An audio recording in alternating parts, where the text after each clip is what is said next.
L'une des mesures préventives contre le paludisme plébiscitée par le personnel soignant est le fait de dormir sous une moustiquaire imprégnée. Mais les moustiquaires vendues sur les places publiques feraient-elles aussi l'affaire?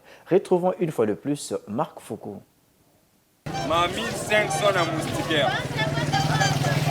Toute personne qui a déjà visité les grandes artères sur lesquelles sont érigés les marchés domaniaux est habituée à ces cris. 1500, voilà le plus bas prix d'une moustiquaire à Pointe-Noire. Source de revenus pour certains, mais moyen de protection contre l'anophèle, agent pathogène du paludisme pour d'autres, les moustiquaires, un cerceau pour 2 lits, en carré de bois ou tout simplement à 4 coins comme ces vendeurs eux-mêmes les appellent, grossissent les expositions dans les marchés. Si le commun de mortels sait que dormir sous une moustiquaire est vital, mais sa constituante pour une meilleure protection échappe à plus d'un.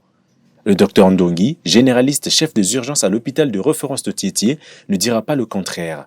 La moustiquaire a deux rôles principaux dans la protection de la lutte contre le paludisme.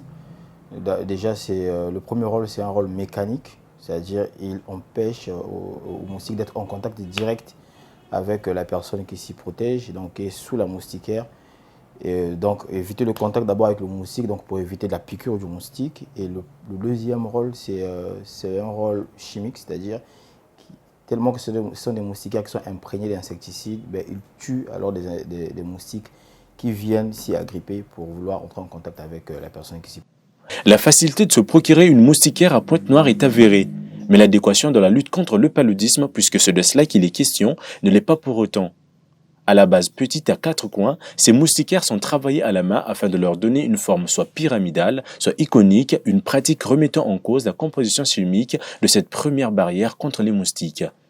Les moustiquaires qui sont vendus au marché ne sont pas des moustiquaires qu'on peut conseiller, d'ailleurs parce qu'on ne maîtrise pas la qualité. La conservation aussi de ces moustiquaires-là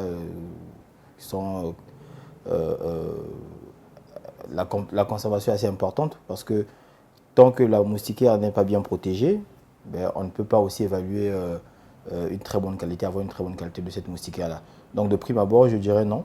Il faudrait vérifier essentiellement quels sont les types de moustiquaires qu'ils vendent et comment est-ce que ces moustiquaires-là sont protégés, comment est-ce que ces moustiquaires-là sont traités. Il est donc important de notifier que, pour la lutte efficiente contre le paludisme, il ne suffit pas seulement de dormir sous une moustiquaire. Sa qualité, son entretien et même son moyen d'acquisition sont également à prendre en compte. Vendue au marché ou ailleurs, quand bien même elle serait imprégnée, il serait difficile aux citoyens de vérifier la qualité d'une bonne moustiquaire. D'où la nécessité de faire confiance au corps médical chaque fois que besoin de s'en procurer il y a.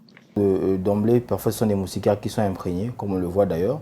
D'ailleurs, parfois ce sont des gens qui vendent, qui ont reçu un don et puis qui finissent par vendre. Ou encore vous avez été en contact avec un agent qui vous a distribué, mais bon, vous avez pris et puis vous vendez. De prime abord, ça peut effectivement être imprégné d'insecticides. Mais dès lors qu'on ouvre et qu'on commence à changer sa structure, voilà, le produit se détériore. Mais aussi, chimiquement parlant, l'exposition au soleil joue un rôle assez capital dans ce genre de moustiquaire. Donc, il y a effectivement certaines mesures à respecter pour que la moustiquaire elle-même structurellement reste indemne, mais aussi que le côté chimique qui est l'insecticide effectivement soit toujours conservé dans des conditions optimales pour lui permettre de jouer son rôle. Nous avons des organismes qui distribuent effectivement, le Fonds mondial par exemple distribue les moustiquaires via certains organismes comme le Caritas, et c'est gratuit. Vous pouvez vous rendre dans un district sanitaire parce que les gens ne sont pas assez informés. Ce sont des moustiquaires, de fois il y a des campagnes de distribution de moustiquaires imprégnés d'insecticides. Lorsque l'État reçoit un don, le ministère de tutelle, c'est-à-dire le ministère de la Santé, prend à bras le corps le problème et distribue donc au niveau des districts sanitaires qui, eux, vont donc finir par distribuer au niveau de la population. Donc, si vous avez vraiment besoin d'une moustiquaire imprégnée d'insecticides, la première des choses, je vous conseillerais de vous rendre dans un district sanitaire donné, parce que des fois, il y a des stocks qui restent une fois qu'on a distribué. Bon, on se dit que la population a été couverte à 100% ou peut-être proche de 100%. Et il peut rester un petit stock. On se dit, bon, à une prochaine campagne, on va le faire. Et tout dépend aussi de la durée d'utilisation de la moustiquaire. J'ai omis de le dire. c'est maximum une année. Donc vous avez une moustiquaire imprégnée d'insecticide, une année après, vous pouvez la changer. Pour votre gouverne, le paludisme est la première cause d'hospitalisation au Congo. S'il est si important de se procurer une moustiquaire, s'assurer d'en avoir une en adéquation avec les normes sanitaires l'est encore plus.